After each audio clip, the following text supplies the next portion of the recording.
Dude, let me tell you something. Yeah. I watched some UFC this weekend, and it didn't go the way that I planned. Go ahead and break this down. We're going to jump I don't right think in. it went how anybody was planning. Good Well, God. it went the way Vegas was planning it, and I'm glad I didn't gamble. And we'll tell you why I didn't gamble here in a little bit. But let's go ahead and break this down. Let's go ahead and get right into the juicy of it. People are joining the show. People just tuned in on YouTube. People just tuned in on Spotify and iTunes. You're about to get the exact breakdown of what I thought happened. All right, so UFC 264. It was Conor McGregor, Dustin Poirier 3, the trilogy. Conor did zero media leading up until the fight, up until the week of the fight. And he kind of made his rounds on that Wednesday. Started doing some interviews.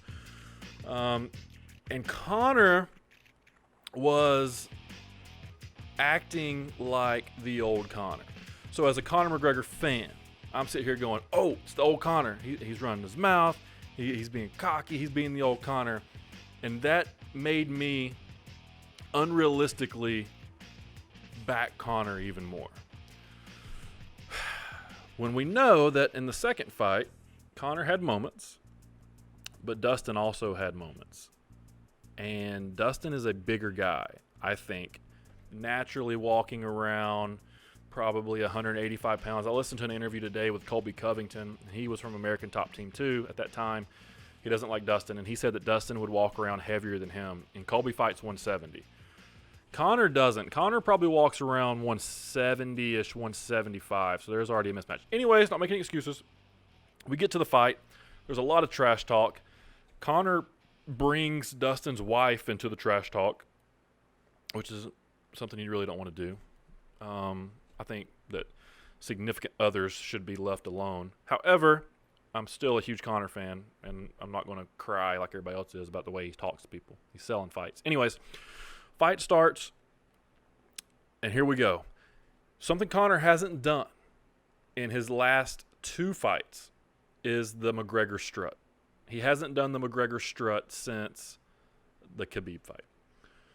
So, he's been doing this nice Conor. So, Conor walks out, gets into the ring, and this was my prediction. I looked at everybody that I was watching the fight with. We got the fight at 12 Point Logistics with the guys, and I said, if Conor does the McGregor Strut, the billionaire strut, Conor wins this fight in the first round.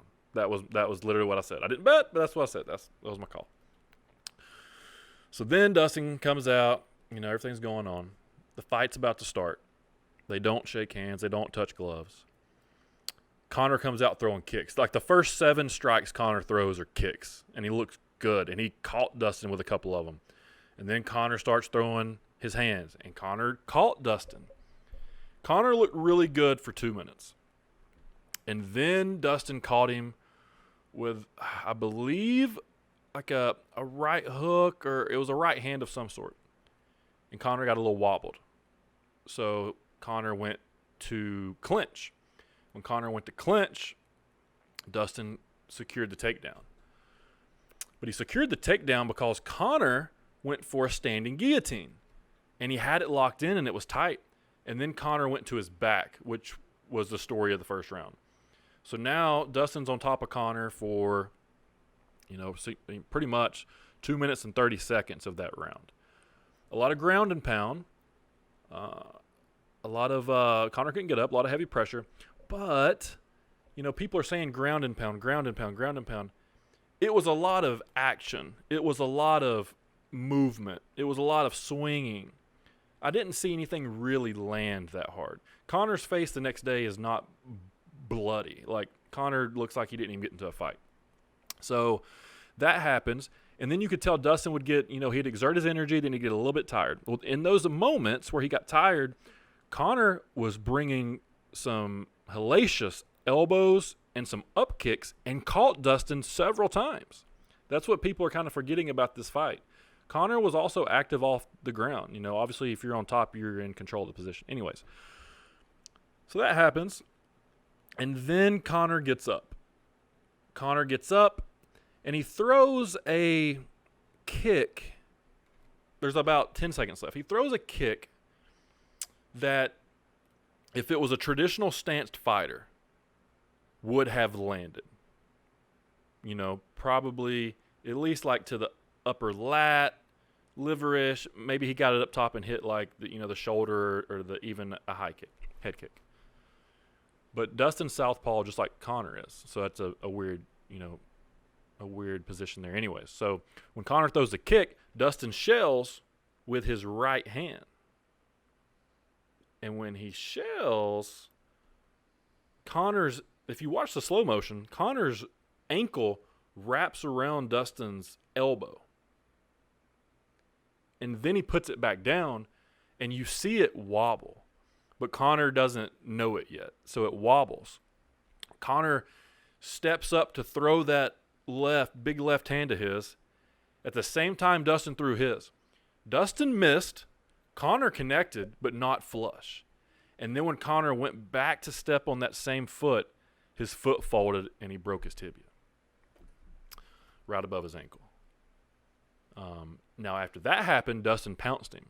And that's when Dustin landed the most significant ground and pound of that round in the last 5 seconds. And that's where he cut his ear, too, because that was one of the big shots he landed. Because, Conor was sitting there, in pain. So with the round ends, everyone's trying to, get Conor up on the stool. Conor's laying on the ground, and his foot is flopping around. People are saying his ankle's broke, his foot's broke, whatever. It's his legs broke. And then, Conor immediately starts yelling at everyone in the octagon. And people can say whatever they want to about Conor. This is genius. Conor starts yelling immediately. Think about this. Think about you just broke your leg to a point to where, a bad break, it almost came out of the skin. You went to step on it, and your leg bone stood on the ground, not your foot. Okay, think about that. You ever stumped your toe? You ever slammed your hand in a car door, barely, or got up and hit your hip on your bed? That stuff hurts. Conor broke his leg. All right, so he's laying on the ground, and without thinking, immediately starts telling everyone in the octagon, this should be a doctor stoppage. Doctor stoppage. That was not a knockout. Doctor stoppage. Doctor stoppage. And someone finally, shakes his head at him, and Conor kind of calms down. So they make the official announcement. And the official announcement is Dustin Poirier wins by technical knockout 5 minutes into the first round because Conor can't continue due to injury. And I understand that. That's fine. It's happened to Anderson Silva. It's happened to Chris Weidman. It's now happened to Conor McGregor. So Dustin Poirier does the interview with Joe Rogan. He gives the typical All-American Dustin Poirier interview, and then Joe goes and sits down by Conor against the cage, which has turned into a meme itself, which is incredible. Joe Rogan will get his interview. Joe Rogan sits down beside Conor, and Conor just immediately starts selling the fight. Talking as if he could fight him right now. Called his wife Dustin Poirier's husband. Conor is a promoting genius. Conor McGregor is the best heel in combat entertainment. Let's put it that way. Not combat sports, combat entertainment. We'll throw pro wrestling into that mix. He's the greatest heel in combat entertainment. Right now, you got to look at it. Conor's coming off 2 losses, and he's beat Cowboy. So he's won 1 in his last 4 or 5. You count the Mayweather fight. And he's still having the biggest gates, the biggest pay-per-view buys. I think they did 1.8 million pay-per-view buys, so that puts him right behind his Khabib fight. It's absolutely crazy. Conor, man, is a genius when it comes to promoting. However, I think that this Conor was a version of himself playing a character of a past version of himself. Conor McGregor is no longer who Conor McGregor was in 2014. Conor McGregor is, in my opinion, the best featherweight to ever fight in UFC.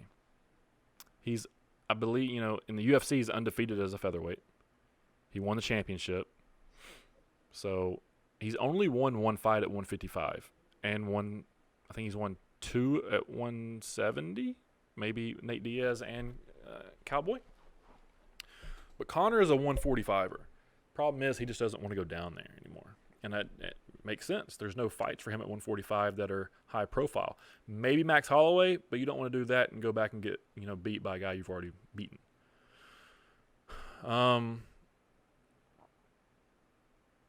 I don't know with Conor at 155 or 170. Here's what's up next for Conor. Conor is no longer a championship contender in my eyes. And you're talking to a huge Conor McGregor fan.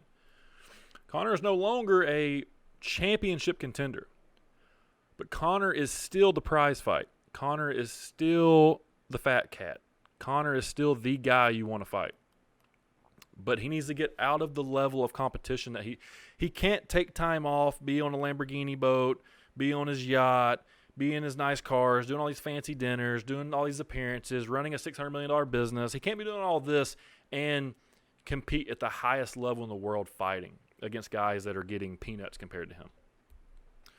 But what he can do is he can have those super fights, the fights that the fans want to see. Conor McGregor versus Nate Diaz 3 will do more pay-per-view buys than Conor McGregor versus Dustin Poirier 3. And both of these guys are coming off losing records. Conor McGregor versus Jorge Masvidal is the biggest fight in UFC history if they do it right. That is the fight. Conor McGregor versus Jorge Masvidal for the BMF belt in Vegas or Madison Square Garden is the biggest fight yet to be put on by the UFC. Now, Jorge's a big guy. But, Conor runs that mouth, man. So that's a great one. There's another one. Oh, Conor. No, I guess it's those three. It's really just those three guys, man. Those three guys that need to fight somehow. Jorge needs to fight. Well, they've already fought Nate. So Jorge needs to fight Conor, or Conor needs to fight Nate, and the winner of that needs to fight Jorge. Somehow or another, that needs to happen. And they could all happen at 170. So there's my analysis of the fight. But here's I love, watching the Instagram stuff. So Conor had surgery, and they put a titanium rod from his knee to his ankle in his leg. Okay?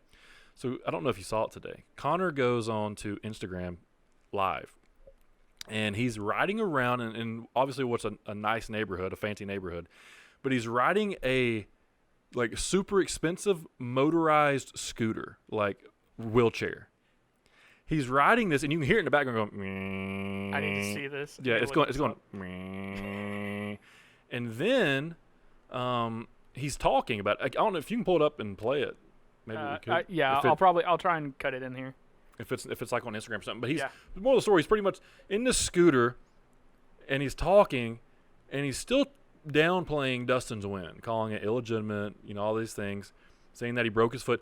And then he brings out this knowledge that nobody knows about. He said, ask Dana White. He said, ask Mick Maynard. He said, ask all my coaches, my doctors, and ask the UFC training staff and their doctors. My leg was broke before I took that fight, and he almost pulled out of the fight. He had shin fractures going into the fight. So he said they asked him to get it taken care of, and they were going to push the fight anyways. And he said, nope, I'm going to do this fight. It would take a broken leg for me to get my leg fixed. So he said, actually, this might have been the thing that should have happened. Maybe I was supposed to have that fight to break my leg to actually get the thing that needed to be fixed that's been bothering me for years. And now they put a titanium rod. They put a titanium rod in my leg. They put a titanium rod in his leg. They put a titanium rod in my leg, and now it's a weapon. And I'm gonna bust this leg over Dustin's head, over Jose's wife, over Jose's husband, Dustin Poirier. Dude, Conor's accent was so strong during the fight. It was like he was trying to be too much like Conor. Mm-hmm. But dude, he did a hell of a job promoting that fight, selling that fight, doing everything he needed to do to get that fight to go through. It just didn't turn out his way, man. But, like, you got to listen to what Conor says. He said, I hope you guys enjoyed the show.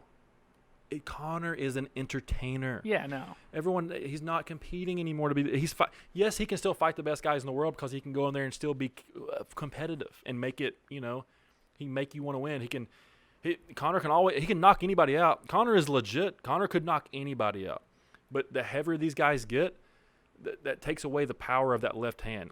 145, it's hard to get Conor McGregor out of that ring without getting knocked out. 155, that's a lot more weight. I think 150 would be a great weight class for Conor. Just like there's no, like between 155 and 170, how there is not a 162.5-pound division or a 165-pound division blows my mind, because that would be what Dustin and what Jorge and what Khabib and all those guys would fight at. But they're just not going to do it.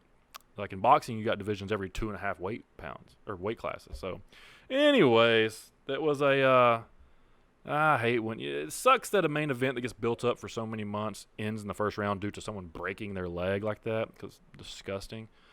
It also just sucks, man. You want to see one of those fights go 5 rounds, and you want to see a definitive winner. And I feel like in the first fight, Conor, he lost, but he lost like that leg. It was the leg, and then it went down. And he kind of didn't get put out. Really, he did. I don't know. Like I want to see somebody go out. I want to see one of those two go out. And so far, Conor's the only one out of those two to actually put the other person's lights out. Like they didn't know where they were anymore. Anyway, so that was my Saturday. Oh, I got a better Saturday. Go ahead. But you didn't bet. Yeah, I was getting to that. So I didn't bet. So that was Saturday night at, let's say, the main card started at 10. So Saturday was a long day, my friends. Saturday was a long day. Let's talk. Last week we talked about potentially what Saturday might have been. So here's what Saturday was. I tell you my mailbox got run over? No. Okay, so this goes into the story even more. So 2 weeks ago, the Thursday night of the podcast, when I got home, my mailbox was ran over. Yeah. No tire marks, no nothing. I'm talking about flat to the ground, mailbox off. Like somebody just literally just ran directly over my mailbox. So, I take it out of the ground. And I tell T, I was like, hey, I want to get us a mailbox Saturday morning.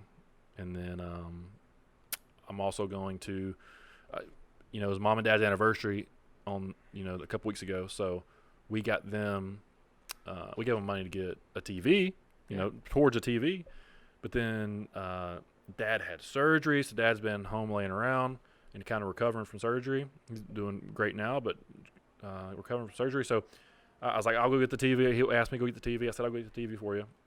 So I needed to go over there anyways to get his truck to get the TV. So Saturday morning, I love to sleep in on Saturdays, but this particular Saturday, I had to get up. So I woke up at 8 o'clock Saturday morning, and here's my plan. I was going to go to the GMC or to the Chevy dealership, and that white Yukon that Tia looked at last week on that Wednesday, Wednesday to Friday, Saturday's only a couple days. That Wednesday, I was going to go get that car. So I drive over. The lot opens at 9 o'clock in the morning. I was there at 8:59. I had my Zoa Wild Orange energy drink. Wild Orange? Yeah, I had the Wild Orange. Yeah. I had some Waikiki water. Have you seen that water at the gas station? Yes. It's phenomenal, by the way. Had some of that, and I was waiting on them to open. Got on the lot. Drove over to where I saw that Tahoe Suburban Yukon. Everything's there except for the white Yukon. I was like, maybe they moved it. Maybe they're just prepping it for the showroom. So I go over and I find the car salesman, which, the whole thought process, like when you walk onto a lot, like everybody says, oh, you don't want to walk onto a car lot because they're just going to bombard you to come sell you. I had to go find these guys. Not always, yeah. I had to go find. I sold cars for a few months. You don't let people just walk around. So I had to go find these guys who were all in a circle talking about who knows what. And I walked up, and usually if you see a customer walk up, you probably stop talking. They just continue their conversation. So I walked up, and then they talked for about a minute. And then I said, hey, guys, how are you? I'm a nice guy. I said, hey, guys, how are you? And they're like, hey, how can we help you? And I said, am I interrupting your conversation? And they were like, no, you're good. I said, okay, I was just wondering because it felt like I was. Anyways, did y'all have a white Yukon parked over in the other parking lot? And the guy goes, GMC Yukon. Yeah, so we have two lots. We have GMC, Integrity, Buick, whatever, and then we have GMC, Chevy. So it's probably at the GMC lot. And I was like, where's that at? And he's like, up the road. And I was like, all right, cool. Yeah. So I drive up there. Figure, the GMC lot's probably going to have the GMC Yukon. Pull in, walk around. I walk around the entire building. And I go, dude, there's like, not including the used cars, which there might have been 15 used cars, trucks. There was less than 20 vehicles on the entire lot new. No SUVs. There was one Escalade, but no SUVs, a couple trucks, and some like cars. Jeez. Nothing on the lot. So I walk inside, which is also strange because it's taking a second to get people to come up to me, which is extremely weird to me. So I walk inside, and I was like, hello. And this guy come up, and I was like, hey, man, y'all had a white Yukon at the Chevy Integrity dealership. They said it might be over here. Do you know anything about this? And they said, we sold that one yesterday. And I said, fantastic. So when can you get another one in? He goes, well, that's the biggest problem with cars right now. We don't have any. Let me check. So they go and check, and they have two Yukons, the same exact thing, white, literally the same package, same price, everything, being delivered within the month. Okay. So the first one was going to get here, they said this week, but it's looking like Monday. And the other one will be here at the end of the month. So there's like, we can put you on a wait list or whatever we need to do. We can call you when it gets here. And for the first one here, maybe you can get it. And I was like, oh, okay. Can I buy it now? And they were like, you're serious? And I was like, dude, you got two cars and you're telling me I got to compete with people? I'm not running sprints over here when I'm working. Like, let me buy the car now. Let's buy the car. So they get me with the finance guy. We run through it, and he kind of tells me, explains to me what the problem is. So, see if you can Google this too. See if you can Google how many chips are in each vehicle for a GMC. Because the problem is there's a chip shortage. Yeah. Not just chips that go in cars, chip goes in computers, chip goes into fitness equipment. We talked about this last week. There's just a chip shortage. Well, now they're starting to redesign the way they're making the cars. Evidently, there can be up to 3,000 chips in a single car. Yeah. Modern. Okay, so here's what they're... So literally anything that...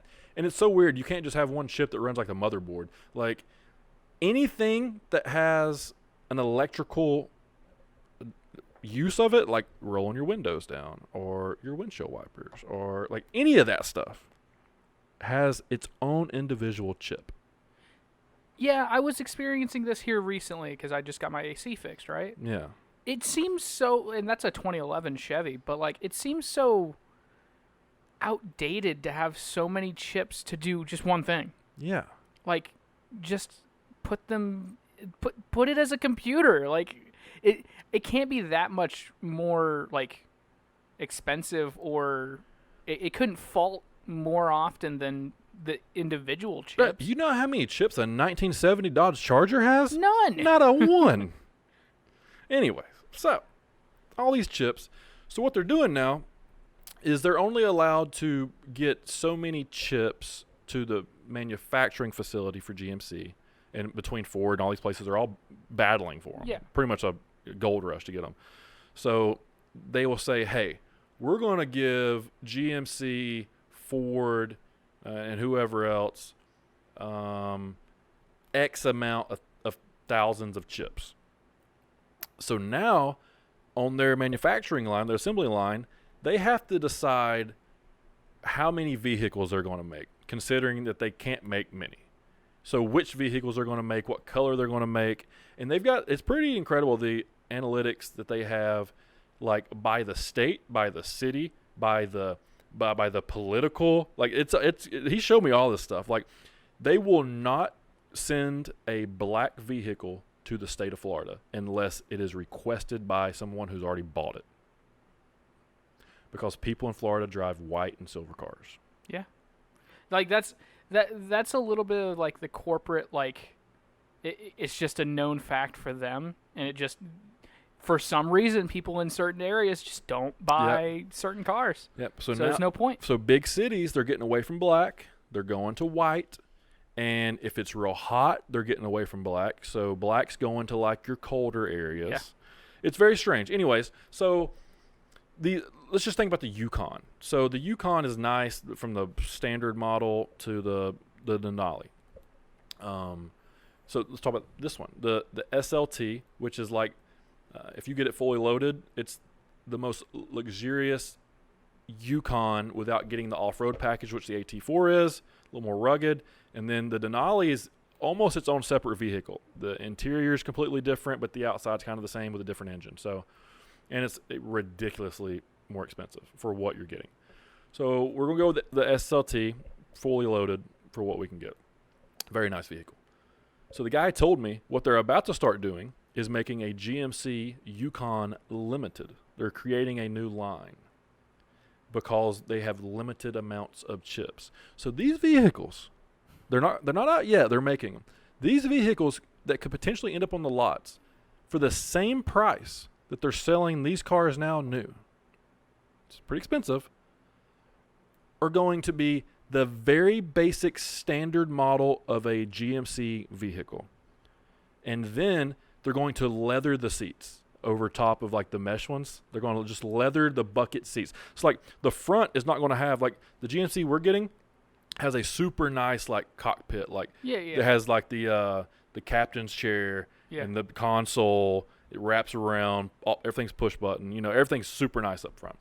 And then the middle seats, the two seats in the middle, are also captain chairs. So you have the seat and you can walk through. Then there's the 60-40 bucket seats in the back. Yeah. All of its power on ours. What they're about to start doing with these limited cars is they're going to be bucket seat in the front, like an old school truck with the big thing coming down. Very basic standard, like not the nice navigation, touchscreen, app, all that stuff. Just very basic in the dash. Roll the windows down. And this is a Yukon. This is the limited version? The GMC Acadia, Yukon, Terrain, all of them are getting this limited edition version because they can't make the other ones. And there's no cars to buy. And people are wanting to buy cars. So, and it's going to be roll your window down. It's going to be no heated seats, none of that stuff. Well, you're getting leather, so. The middle row, you have to pull. It's like power down, like pull it down. Same thing with the back. So it's basically a car from 2016. It's basically a car from 2010. Yeah. And they're putting the nicest set of wheels that they have on it to make up for it. Going to be priced the same MSRP as a top of the line Yukon. Why not just price it lower and sell more of them? Well, here's the problem. Right now, I could take the car that we just bought, and I could probably go to another GMC dealership in town and make $10,000 immediately. He told me that. He's like, I don't want you to do that, but you could probably do that. Like, I could go trade the car in and make more money. There was a guy that had a 2018 F-250, and I know this from a car lot that I know, a 2018 F-250, like King Ranch diesel truck. He put 115,000 miles on it. Sticker price on the truck when he bought it brand new, $78,000. He traded it in and got a new truck at a new F-150 or whatever. Yeah. Guess what they have it listed for on the lot at Mountain View right now? Probably 120. No, listen. So it was $78,000 in 2018. Yeah. He put 115,000 miles on it. Oh, sorry. 115,000 miles on it. How much? What? Just thinking, not now in COVID. How much should that vehicle cost? 115,000 miles. It's 3 years old. It costs $78,000 brand new. Go. I would say I don't know cars that well, but I'd say maybe closer to 40, 50,000. Yeah, when you drive off the lot, you're losing 10 grand usually. Yeah. And then you're thinking about 10 grand every year until it hits a certain mark. If it's four-wheel drive, V8 engine, you're probably going to say around 30 or 40 for a truck. It's on the lot right now for $75,000. $3,000 cheaper than it was brand new with 115,000 miles, 3 years old. I just don't get how they can do. I mean, I get that they can do that, sure, but like, they're not. Why would anybody buy that? Same thing with houses. Yeah. Houses values have went up $100,000 over the past year. So what happens when now taxes have went up for everybody on their that property doesn't make taxes? any sense to me. Again, maybe it's just the inflation and the lack of supply and The inflation but- is terrible right now. but I mean still like that doesn't make any sense. If you price something too high for the demand, you're not going to sell anything. You're just not. Like it just blows my mind sometimes when people talk about like especially car dealerships and Yeah. car manufacturers cuz let's be honest here, they're not making it for $75,000. No. They're making it for, I would say, roughly, if I had to take a guess, maybe 20 grand, maybe for a truck like that. Yeah, I guess it depends on, what they have. So they make the majority of it in Mexico, and then they ship it up to Arlington. And Yeah. Then it comes. So like our car is coming from Arlington. Yeah, man, I don't. So like the MSRP on the vehicle we had, like they even had to explain it to me, and it was kind of. I've been to car dealerships several times, able to negotiate. There's always room for negotiation, especially on new cars. Yeah. Right? So because the MSRP is not the bottom line. No. So I'm talking to him, and he goes, all right, so this is going to be different than any other car buying experience you've probably had. And the dude was super cool, and that's why I liked him. His name is Greg Pope, GMC Integrity. I appreciate it. He goes, so this car, MSRP is X amount. If you're nosy, just go online. But it's X amount of money. He goes, normally, I can work on this. But right now, there's a $3,000 market valuation. So it's $3,000 more expensive for this vehicle. It just is what it is. And I was like, so there's no room for fluctuation in that. He goes, there's absolutely no room for fluctuation. If you don't buy this car, somebody will. Yeah. And I was like, that is, like usually you have leverage, but I was like, that's extremely fair. Like these guys aren't trying to get rid of cars. They can't even keep cars. So I was like, all right, man, cool. And we went through the process. So I even had to like put money down just to secure it, to make sure that makes sense, they yeah. wouldn't let go of it. But Jeez. Still though, like ugh. yeah, so went and did that. Didn't even get the car. Went and did all that. Didn't even know if I was gonna get the car. I meant to tell you that. I hadn't told you that part yet. I was there Even though you paid for it now? No, not at that point. Oh, okay. I was there for 3 hours, Yeah. and we didn't even know if I was going to get the car yet. They're like, "Hey, man, we've sent everything in. They've approved. You're good. We just got to sit down with the more general managers to make sure that we can give you this car, because like somebody might want to pay cash, one of those type things." Yeah. I was like, "What do you mean?" He goes, "Well, here's a story. So this guy ordered an Escalade online, built it how he wanted it for 6 months." And they ran out of the chips. So they didn't put 3 things on the car that he really, really wanted. So when it got here, we called him and told him that. It was like, hey, man, your car's here. It doesn't have 3 things on it that you wanted, but the price is what it is. And the guy goes, well, I don't want that. I built the car how I wanted to build the car. Whoa. They said they weren't, the price is what it is. We're not gonna change it because Because the markets went up. They've added an Jesus influx in price. Christ. Yeah. And the new Escalades are nice. I get that, but I understand. Yeah, like- so the guy was not happy. of course not. And Why they were- would he be? Yeah. So then they called him like 8 o'clock in the morning. And around 9 o'clock, this other guy walks up on the lot. And he goes, hey, man, that Escalade, is it for sale? And they go, actually, we got a customer that already has ordered it, and he's just got to come in and pay for it. It's his if he wants it. So we're giving him, the week to come in and get it. And the guy goes, how much did he pay for it? And it was like 103 is like what the sticker was for that car, or 105, something like that. And he goes, all right, well, will you take 130 cash? I'll pay $25,000 above the price. Jesus. So they called that guy, and I was like, hey, man, so your car's here. I know there's some issues with it or whatever. If you don't want it, you kind of need to let us know. The guy's like, I'm thinking about it. I'm talking to my wife. They was like, you got till noon. The car he ordered specifically built for him. It didn't have a couple issues, and the guy was kind of reluctant. They sold that car at noon to that guy. The guy goes, hey, I'm going to go to the bar down here. I've got cash in the car. I'm in town from Cali and stuff like that. My wife really likes this car, and I just, I'm going to buy that cash. I don't even worry about the credit or anything. So just I'll pay $130 for it. Y'all just let me know. I'm going to be at the bar drinking. They called him at 12 and said, hey, man, the guy didn't come in and get the car. Do you want to come buy it? Came in, paid $130,000 for car cash. That's ridiculous. So Escalade's top models are being marked up anywhere between 10 to 15,000. And then the Yukons are already marked up 3,000. But where they're helping you out is they're giving you so much money on trade-ins, even though I didn't trade in. But they're giving you so much money on trade-ins, so it kind of evens itself out on that. But if you don't trade in, you kind of get screwed. But yeah, man, car buying's crazy. So anyways, I rushed there to go get Dad's truck, so I can go pick up the TV, get that taken care of, go back.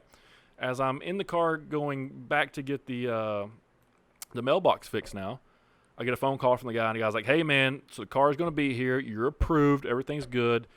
But if you want this car, you've got to put a certain amount down to secure it. Can you do that today? If you can, your car's yours. And I was like, I guess. Let's just do it. Knock her out. So, the car's mine. Just waiting on it to get here. Should be here Monday. Maybe we'll do a little car review, a little video, a little car review on it. So, yeah, man, I'm excited about that. Tia's super excited, so I did good. And there's that. So then it was a long day, and then the UFC didn't top off that day the way I wanted it to, but it is what it is. A very rambling intro tonight, but there was a lot of things to talk about, and guests didn't show up. So for the guest coming up, next week, got Chris Baumick for Echelon. The following week, we got my best friend, Nick Davison, my roommate in college, my ride or die. That's my boy. He's wanting to come onto the show. He's starting football camp at UTC with the guys. He's coaching over there, D-line coach. So he's coming in that week. We're going to talk about UTC football heading into camp. So, yeah, man, that'll be fun.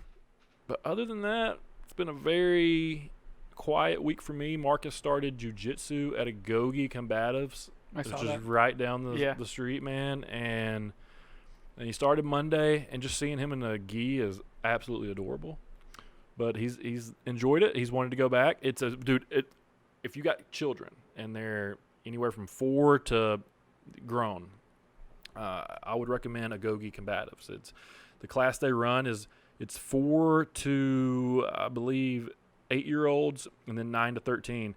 But they run at 5 p.m. to 6 p.m., and it is sharp. 5 p.m. sharp, you're bowing in. 6 p.m. sharp, you're bowing out. So, and they're good with the kids, man. They get a bunch of individual treatment.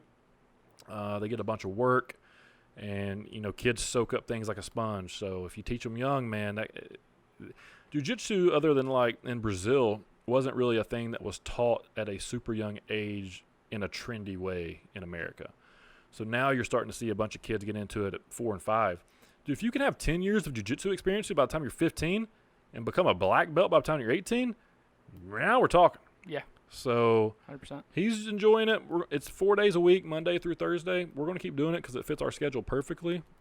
And then when it goes into wrestling season, it's going to kind of mix a little bit. So we'll probably go to jiu-jitsu on the days that we don't have wrestling. So to kind of keep him going. He likes it.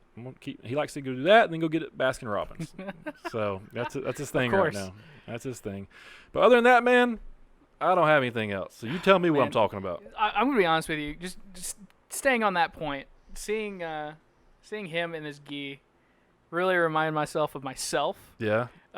Just because I was probably just a little over his age when I started Taekwondo. Right. And I had to quit at 10 because we moved down here. Yeah. And I don't think we had a Hoam school down here, so it wouldn't have been the same. You got a Tiger martial arts down here. Yeah. So I wouldn't have kept my belt. I would have had to start all over. And I was like, no. Yeah. As a 10-year-old kid, I was like, I worked hard for these stripes. I was about to be, I think, brown belt. Right. Yeah, it was blue and then brown or purple, one of the two. Yeah. For Taekwondo, and I was like, I am not starting over. I'm like halfway through right now. I don't blame you. And so, I really wish I would have kept going because you're right. 10 years of Taekwondo. I mean, you've seen the video of Joe Rogan kicking. Joe's the best kicker. When I was 8, I remember specifically hearing from some of the coaches, the instructors for the boys club that I was at, the Sioux City Boys Club. Mm-hmm. They were like, Ethan has a really good fucking fucking kick. Like, I just remember hearing that as a whisper as I was, like, taking somebody down. That's cool. And I was just like, oh, yeah, I'm a good kicker. That's cool. And then, like, less than a year later, we moved down here. I was like, gosh, darn it. Now I played soccer and absolutely obliterated from goal. So, yeah. Loki finished up this past week. Yeah. Yesterday was the final episode. Okay, so now I can watch it. Yeah. Go home, watch it. It's fantastic. Okay. I'm into that. I honestly, so a lot of people have said that it reminds them of Doctor Who, which I find interesting, but better than Doctor Who. Okay. So Doctor Who is very nerdy. Yeah. But this is MCU does time travel properly. Yeah. Yeah, the way you explained it last week was... Yeah, no. It sounded pretty good. It's fantastic. And the way it ends isn't, like, in a bad way. It ends pretty much as you would want it to end. Gotcha. So... How you'd want it to end prior to even knowing the series, what is it about, or how you would want it to end... As I was watching. Okay, gotcha. Yeah. Because, I mean, when I first heard about it, I was like, okay, there's the TVA, the Time Variance Authority. That's cool. They're based out of Tennessee? Yeah. that is some of the jokes that I've seen online. But with Loki and like, oh, is he going to come back to the universe? Because he's dead, canonically. But so is Gamora. Yeah. But Gamora's back. Right. So Loki definitely can come back. Right. By the end of the last episode, you're like, I mean, he's back. But... You'll have to see it, too. Oh, I'm going to watch it. Yeah. So I watched, me and Tia and I, my dumbass. Tia and I watched, and Marcus. I don't know how that would go. Tia and I watched Jesus. Black Widow. Oh, I haven't seen it. Don't talk about it. I was literally going to go home tonight and watch it. Good. Or watch it as this is exporting. Well, you text me. Yeah. After you watch it. Uh-huh. And you tell me who your favorite character is. Oh, I already know it's shoot, the guy from Stranger Things, Red Guardian. Oh yes. Oh yeah. He's low key, no pun intended. My favorite Marvel character right now. My stepdad, because he is a little bit more rotund, has made jokes that he's going to make a Red Guardian suit. It's incredible. Because at this point, my stepdad. Like he has so many hobbies because he used to play guitar. Yeah. He used to make samurai swords. You told me the that. old way. Yeah. Like he started making lightsabers. Does he want to make me one of those, by the way? Lightsabers? No. Or samurai swords? I would have to do it. He's too old now. What do you mean? Can you make one? I have enough of the know-how. Yes. Could he lead you through it? Oh, absolutely. He's got plenty of books. How much too. does that cost? We'll talk about that off camera. Yeah, we need to talk about that off camera. But I would need love a samurai to do sword. that. I can make it in we'll talk about it later because there's a lot you can do. But then he made lightsabers. Like actual. Well, not real lightsabers, but yes, like ones that are like combat ready, basically. Like they're like they call them sparring sabers, but you can legitimately just whack each other with it. Yeah. Doesn't do anything because it's a hard plastic. Gotcha. But after he was doing that, I was like, my little sister is really in love with Marvel movies, with anime. She's just a miniature me at this point. I love it. But she's been like for the past 3 Halloweens, she's done like really, really specific characters. Yeah. Like she did Ahsoka Tano from Clone Wars. Yeah.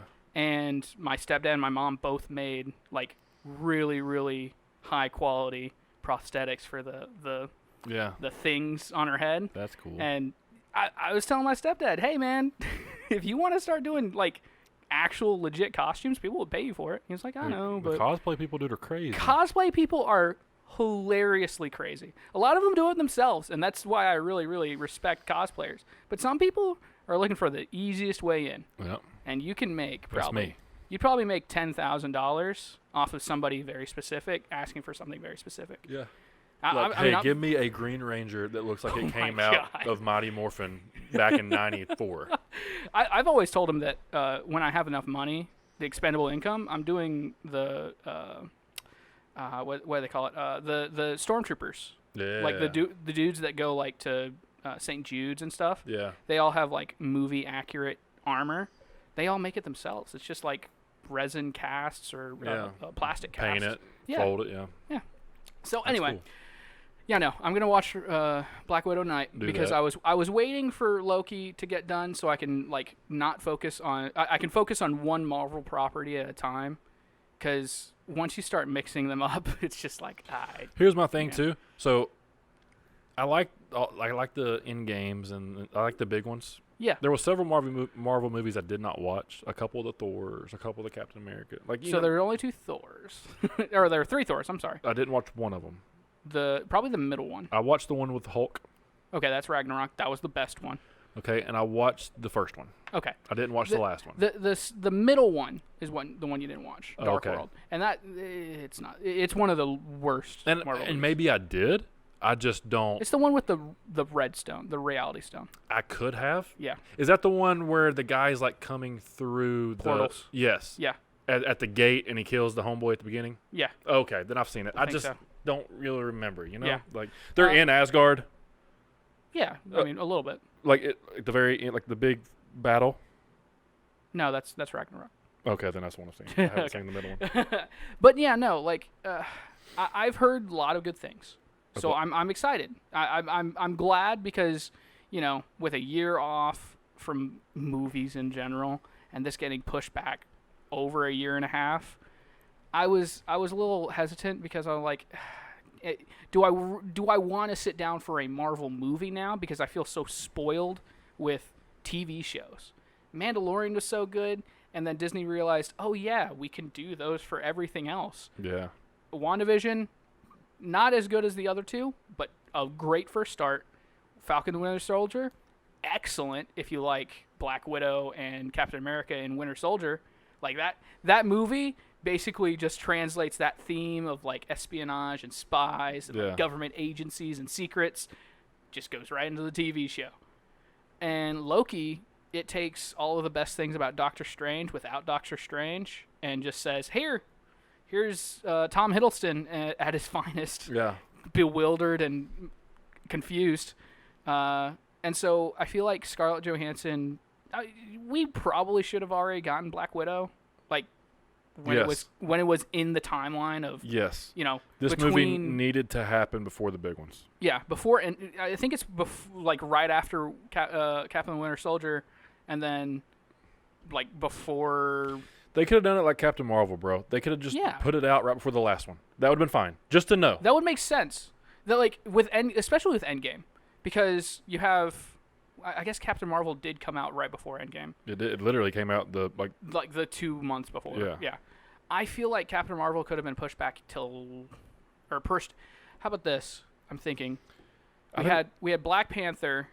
I think was the last one before I don't even count that. Infinity War. And Black Panther was good. I don't know what you're talking about. Chadwick Boseman is one of my favorite actors. Well, was. Yeah. But, I feel like Black Widow probably should have just gotten her movie when it was relevant. Because now she's dead. And maybe there's something in this that changes my perspective. You can just stay silent. It's okay. I'm good at the stone face. I do not give movie things away. But, I don't know. Good. ScarJo gets her movie now that she won't be in any others. But I don't know. We'll see. I will find out tonight, I suppose. It is a really good movie. Okay. I'll take that. Yeah, it's really good. I sat there and I looked at T and I go, God, Marvel does such a better job than DC. Like, it takes watching a new one, like with the Snyder Cut coming out. Yeah. Or Wonder Woman 84. Yeah. Then seeing this, it's like, God, man, like, Marvel does so much better. And then I immediately got sad because I don't want The Rock's movie to suck. I don't think it'll suck. It will. It won't suck. It'll be the first Rock movie to ever bomb. No, that's not true. No, that's the thing about Rock movies. They never bomb, but they aren't. They might not get good. the best rating. Yeah. As long as they got his one, it's like Arnold. They got his one-liners. They got him looking big. Got him looking cool. But I feel like that's the other bad thing about The Rock. and you can probably agree to this, even though you're such a mega fan. It feels like even if it's a bad movie, people still give it 5 stars because it has The Rock in it. Well, some people do. I feel like there are enough like blind fans. Yeah. If you look at like Rotten Tomatoes or Internet Movie Database, they are a little rough on him at sometimes. But critics are always probably going to say, "Oh yeah, this is a good movie because of The Rock." no, it's usually you might be able to look and disprove me this, but Yeah. it's usually the critics are a little bit lower and the audience scores are high. Yeah, that's usually when it's a good movie. Right. I don't know, man. I can break down some Rock movies. So Skyscraper Yeah, was not very good. Mainly because it's just Die Hard. Well, I didn't like The Rock. I didn't like The Rock with a mechanical leg. Yeah, It's not The Rock. Yeah. I know he's acting, but still. The Rock is Superman. You can't take a part off of him. I did like San Andreas. I thought San Andreas was a good movie because I like those end of the world type movies like we've talked about. Yeah. And that could happen. Now, were there very unrealistic aspects of that movie? Very much so. Very much so. Yeah. Like when he speed races all those boats and then like he's the only one that make it over. Yeah. Like that's a little far fetched, but I get it. I wish I'd have just kept him in the air as the helicopter pilot as he is. Yeah. Doing crazy things. what? That would have made sense. I don't think Black Adam will be a bad movie because you know what? It's balanced out by Jungle Cruise. Yes. Jungle Cruise is probably going to be the bad Rock movie. You think so? Listen, the live action Disney movies went from decent, and then bad. Right at Beauty and the Beast, they started just taking a nosedive. Aladdin and Lion King weren't good. Do you like Aladdin? I officially finally watched it. Did not like it. It just isn't enough of the old. Again, I understand you gotta do something new because otherwise you're just copying a movie you've already made. Yeah. However, don't take out the good parts of the movie and then expect people to like this movie. Don't take out the parts that should have been in the movie that made the first movie the movie. Yeah. I get it. And I think Will Smith could have done a better job with a better script. Could have. There was too much.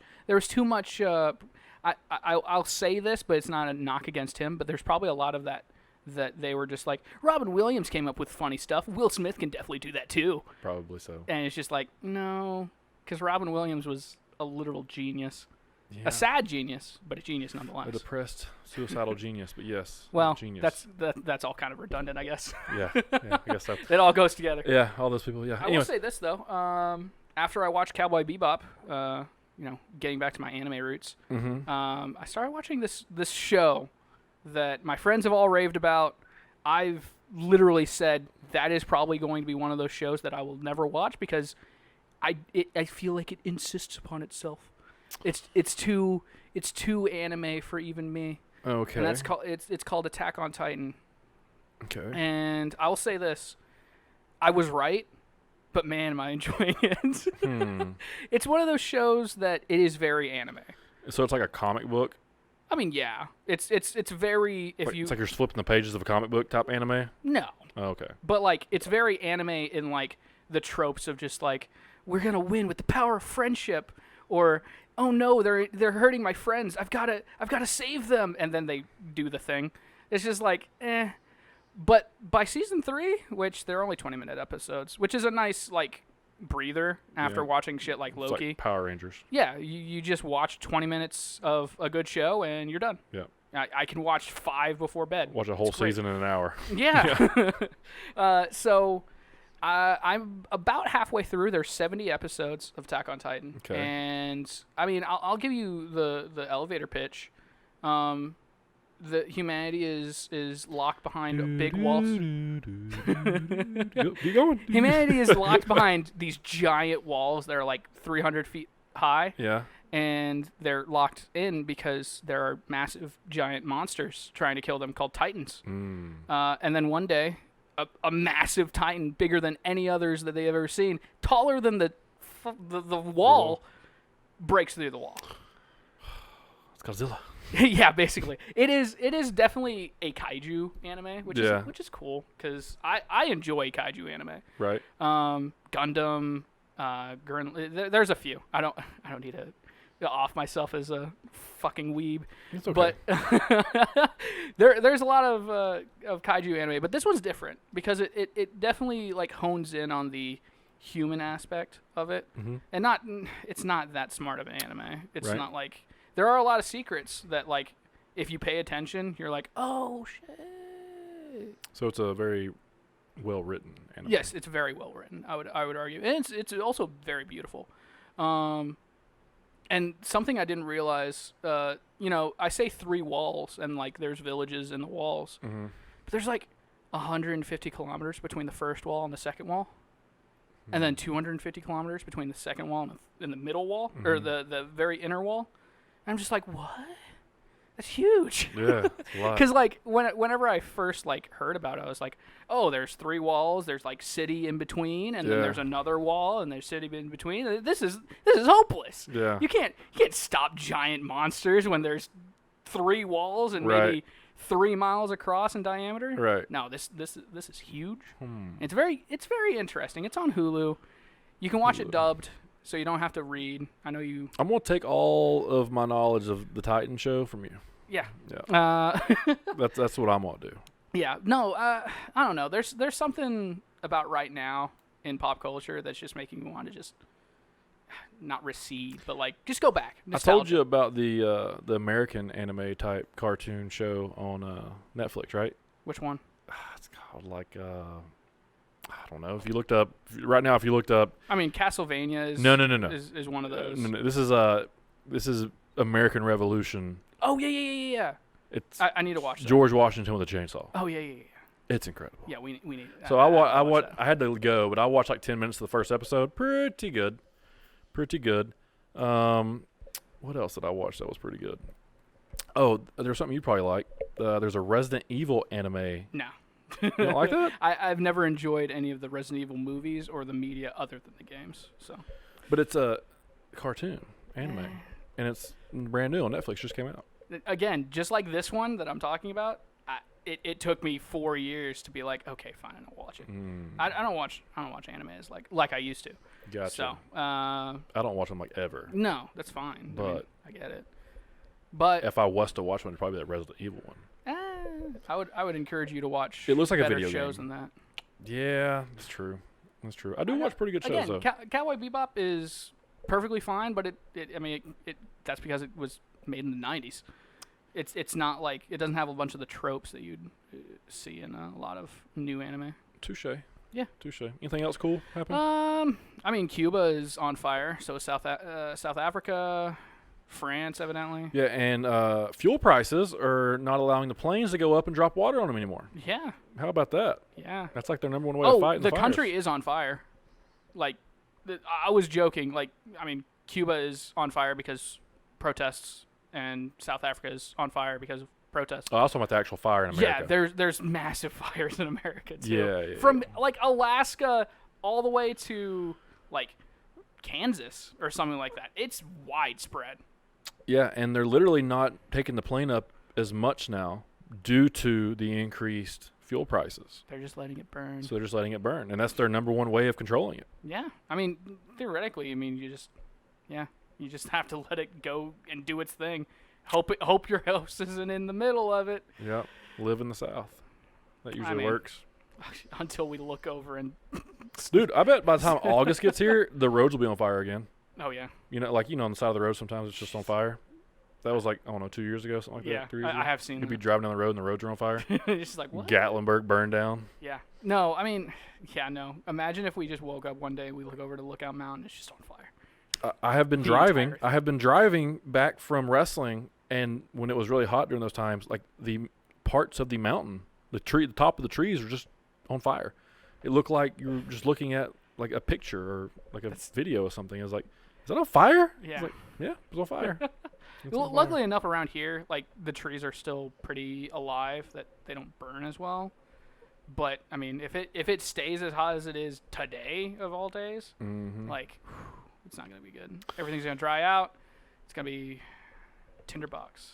Just one spark. Yep. So other than that, that's about all I got. I mean, there was an act of God this week too. George Floyd, yes. Yeah. Sting was really excited for that for some reason. No. Oh my God, you haven't seen this? No, you can talk about it. Sting I'd love was to be like, called up. Sit over here, Sting. Ah, that's the one I have set up. Okay. Let's Then get him in here. don't Get this don't news on going. camera. Apparently, God hates Black Lives Matter. Ooh, tell me more. Yeah, this is a new thing. Let me adjust and. Hey, we're getting slowly close to possibly becoming a partner with YouTube, so this is going to be fantastic. I love Yeah. this. With who? YouTube? Yeah. Yeah. Oh Yes. well, no. Okay, so look. Keep it clean. I'm We're really going to. trying here. I'm going to. No. I'll keep it clean. So apparently, God hates Black Lives Matter. Here's what happened. So it was on the 13th, right? So it was, Yeah, it was Tuesday. like Monday or Tuesday. Tuesday. Akron, Ohio. Cloudy day, overcast. A little bit of rain showers here and there. Nothing big. A bolt of lightning. A single solitary bolt of lightning strikes the George Floyd mural in Akron, Ohio, and busts the wall, and it just crumbles.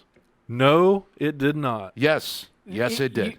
How have I not heard about People this? were checking Doppler radar. Yeah, there was and in just Doppler one radar, there was single one lightning strike. lightning strike. One. The sidewalk itself was dry. The road slightly wet. Little wet. Again, little bit of showers, but no thunderstorms. And just a single bolt of lightning crashes, and it happens to hit that building. It's exactly what we've been telling you guys for a year. It's ridiculous. It's like Jesus took his creatine, Yeah, we were and making a then bunch of jokes got last done night. and drank a lot of post-workout, and just still had a little bit of energy. And he was like, you know what? Fuck that. Have no false idols. like the big before me. mural they did in. Oh my goodness. Yeah, Not the in one in Minneapolis. Michigan. This was in Akron, Ohio, Oh, okay. or Minneapolis, or wherever yeah. the hell it was, Minnesota. Not like the main one? George Floyd Square. No. Gotcha. No. That would make sense. Metal statue makes sense. Gets it struck by lightning, we get it. But this was a brick wall. That's strange. It's strange. That's It's interesting. strange. Well, I mean, and then now everybody's jumping on the divine intervention bandwagon because what the hell else could it be? Just one random lightning strike. Yeah. No, it's.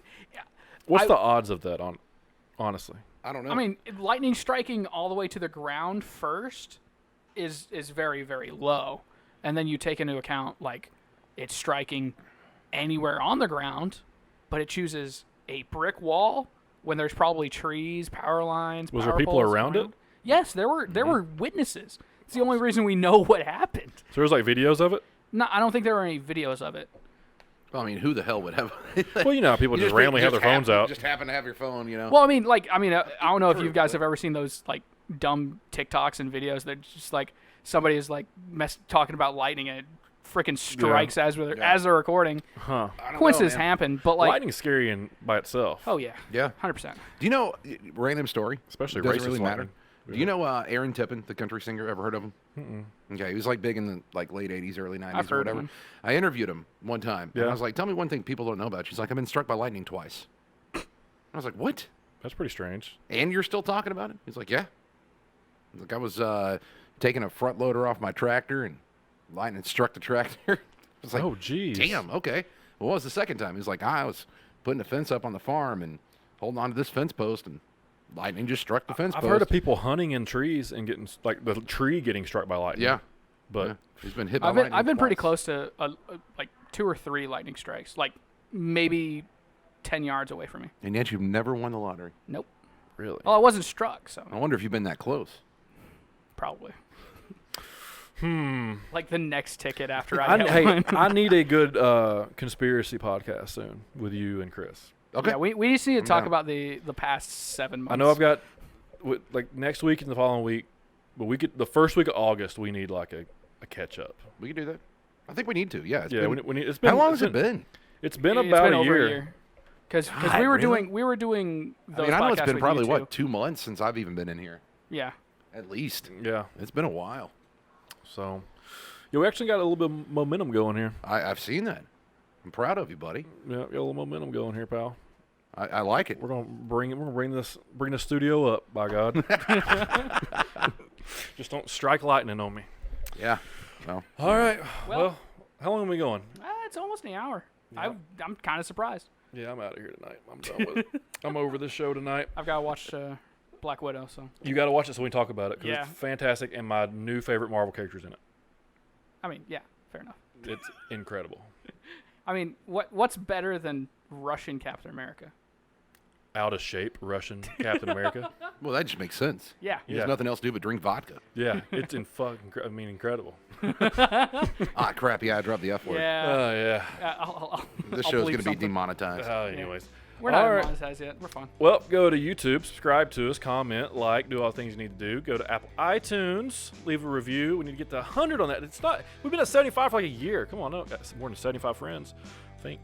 Go to Spotify, watch it that way, and share it everywhere you can. Hey, we are like 500 followers away from hitting our subscriber count, and then we've already got the hours viewed, so we just need the subscribers. 500 people away. We'll make it. We'll get there. All right, appreciate it. Bye.